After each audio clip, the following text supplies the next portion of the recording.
This week we are going to do a delicious apple and almond cake. It's sort of halfway between a pudding and a cake, so something that you can have with a sort of nice cup of tea in the afternoon, or served for pudding with some ice cream or double cream or some custard. So I'll just talk you through the ingredients. We've got 2 medium free range eggs. In this bowl here, I've got 150 grams of some very soft butter, unsalted, so make sure it's really nice and soft, and then 125 grams of some golden caster sugar. In this bowl here, I've got 75 grams of self-raising flour, so that in this case, this is some wholemeal, but you can use white, and then we've also got some ground almonds, 75 grams of those too, and that adds a really lovely texture to the cake. Kind of almost makes it sort of soft, and the oils from the nuts just give it a really lovely texture. If you can't have nuts or you don't like them, just replace it with flour, equal quantities. And then the topping is going to be some apples. So we've just got some eating apples. We've got 4 of those, which we're going to peel, core, and then slice into 8 pieces. And we're going to fry those apple bits in some butter and some sugar. So we've got 25 grams of butter and a heaped tablespoon of caster sugar. I'll show you how to prepare a cake tin, and then we'll get cooking. So preparing a cake tin is one of those techniques that it just takes a bit of practice, and everybody has their own way of doing it. This is the way that we like to do it at Square Food. So we often have sort of spare butter wrappers, or if you want a piece of greaseproof paper, you just want sort of a little bit of butter. And this is a 20 centimetre loose bottom cake tin. If you don't have one of these, it's not the end of the world. You can use a loaf tin or a baking dish or whatever you've got really. But you just want to make sure that you rub the butter all over the cake tin. So make sure that you get really, really into the sides and every little corner, and then on the bottom as well. And then once that's done, you can do the greaseproof paper on the bottom. And we're just going to do a ring of that. So to show you how to do that, I'll start off with a square of parchment paper, and then you just want to turn it into a triangle. So you've got a triangle like this, and then you're going to put your finger in the middle of the triangle, and you're just going to fold it over, and then you're just going to repeat that process. So always with your finger in the middle, you're going to always fold away from you or over your finger towards the other corner. So finger in the middle and then over, finger in the middle and over. So you keep going until it's kind of shaped like a paper aeroplane.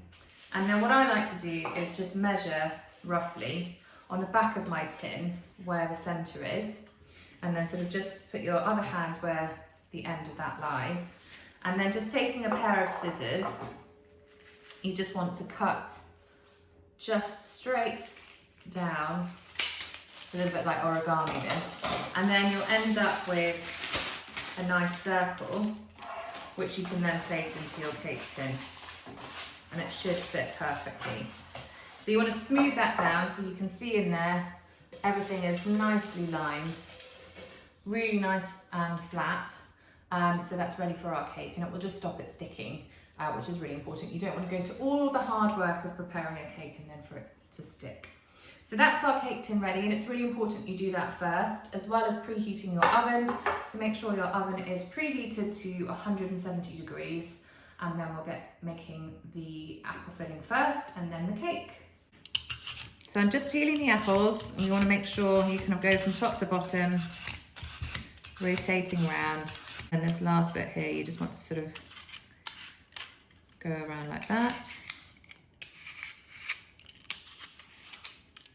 So once you've peeled your apple, you just want to work around the core of the apple. So what I tend to do is just cut down just slightly off center, if you can see that. So the edge of that sort of skin that's left on, and then just cut nice and firmly down. And you can see I've cut to the core.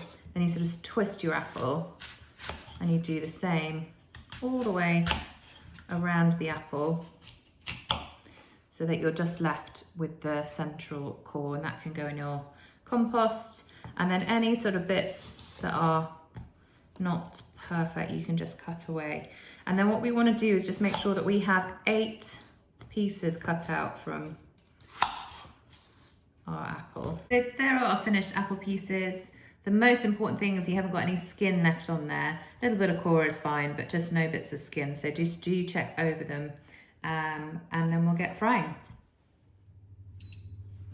So you just want to melt the butter and the sugar together, and then you're going to add in the apples and the cinnamon, and you're just going to cook those up until they've just started to get a little bit of colour and started to soften down. So probably about 5 minutes. So you can see that the butter is melted and the sugar is kind of almost dissolved. So I'm just going to sprinkle in that 1/4 teaspoon of cinnamon. Again, if you don't like cinnamon, just leave it out, but it does add a sort of really nice sort of autumn, wintry sort of spiced flavour to it, which I quite like. And then in go all of the apples. And then you just want to sort of leave them alone almost, just leave them to get a little bit of colour and a bit of softness. Just stirring occasionally so that they don't catch. And that is it, so really simple. So these have had about 5 minutes now. You can see that the juices are just starting to come out of the apples, and they've just got a light, sort of very light golden colour, just mostly coated in all of that lovely buttery sugariness. So we're just going to leave those to one side and let them cool down while we make the cake. So to make the cake, it's very simple. If you've got a handheld sort of electric whisk, use that. If you don't, absolutely fine, just going to need a little bit of manpower. So that's why it's really important to have your butter really, really soft. So I put this in the microwave just to sort of start it off, and you just want to mash that butter up on, against the side of the bowl very, very firmly. And it might take a little bit longer than it would if you had an electric whisk, or even if you have one of those freestanding whisks. So you can start to see that it's coming together, and then you just really want to beat it. And you want to beat it for a good sort of couple of minutes until it sort of starts to become nice and light and fluffy. So really kind of give it a good old work. I find if you hold the bowl like this and give it a good whisk like this, that's sort of quite good, and the heat of your body sort of helps to soften the butter a little bit as well. So you want to keep going with your spoon until the texture and the sort of colour changes. So I don't know if you can see that, but it's starting to look quite sort of pale and fluffy now, and that's really important. So I'm just going to give it a 30 seconds more, and then we can start adding the eggs. So the inside of my bowl is looking lovely and light and fluffy, so my job is done, or the hard work is done. So we're going to add 1 whole egg.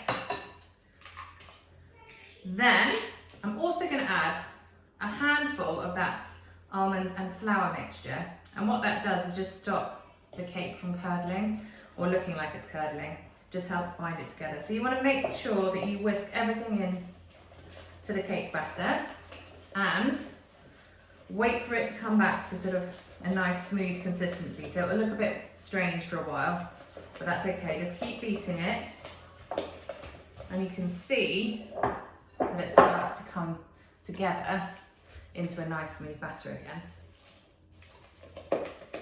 So once you've done that, then you can add the second egg. And it's also really important that you have the eggs at room temperature as well. If you put a freezing cold egg from the fridge straight in your cake mix, it's going to make everything firm up, and it sort of can curdle a little bit. So make sure that your butter and your eggs are at room temperature, and you'll hopefully make an absolutely perfect cake.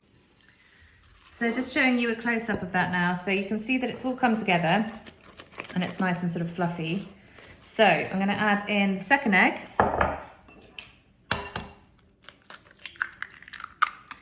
A small handful of that flour and almond mixture.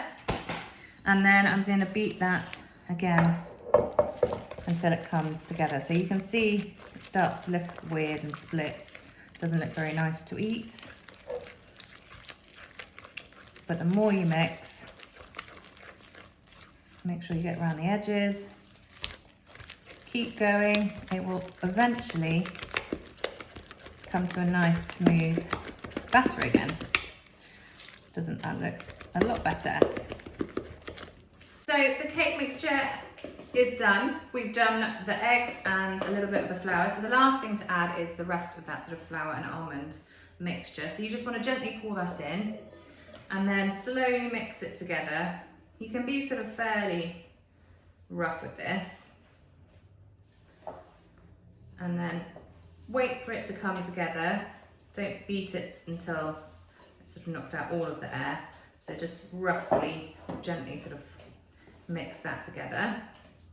And then once it looks like a nice cake batter, we're going to pop that into our cake tin.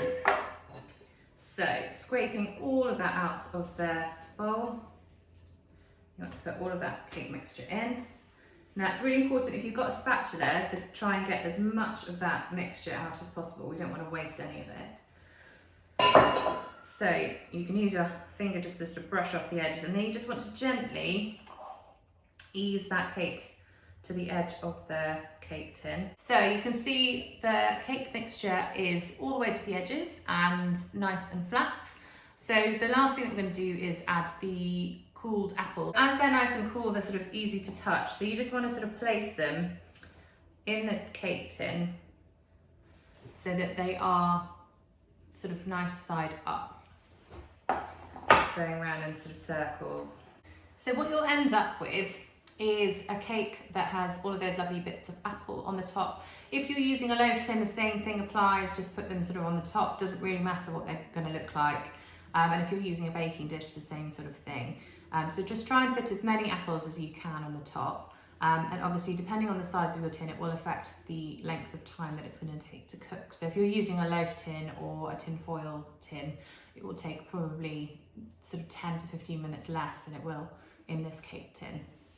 The most important thing to remember is not to waste any of this lovely butter and juice that's come out of the apples. So you just want to tip that over the top of the cake, scraping out every little bit. So you can see in there's lovely sort of caramelly, oozy yumminess on there. So you can just sort of shimmy that around so it's in every little bit. And then we're going to bake that for about 35 to 40 minutes, so quite a long time, until the cake comes out nice and clean with a skewer or a knife, and I'll show you what that looks like a bit later. So the cake has just come out the oven, and the only way to know if it's done is if you put a knife in the centre and it comes out clean like that, then you know that your cake is ready. So you just want to leave it to cool in the tin and then serve it up when you're ready with either some custard, some Greek yogurt or some ice cream. I really hope you enjoy it and send us your videos and your pictures.